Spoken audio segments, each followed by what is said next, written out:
بالنسبه لنا الفتره اللي فاتت طبعا كنا بنجهز المقرات الانتخابيه، الامور ما مشيت على خير ما يرام الحمد لله، وانطلقنا تم تجهيز المقرات بالكامل بالتنسيق مع كل الساده رؤساء المراكز والقرى.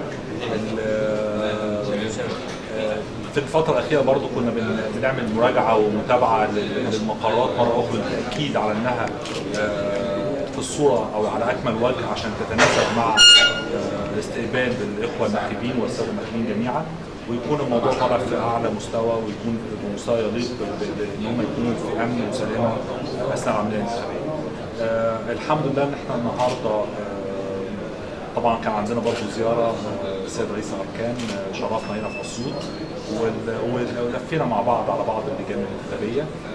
برضه انا كنت سعيد جدا بوجود سيدات في اللجان، وده شيء بالنسبه لي بيحسسني ان احنا في اختلاف، الدنيا بقت مختلفه، خصوصا ان منهم بعضهم كبار السن، ودي برضه حاجه تحترم جدا. انا بناشد كل المواطنين ان هم ان شاء الله يدوا اصواتهم، ده حقهم وحق بلدهم عليهم.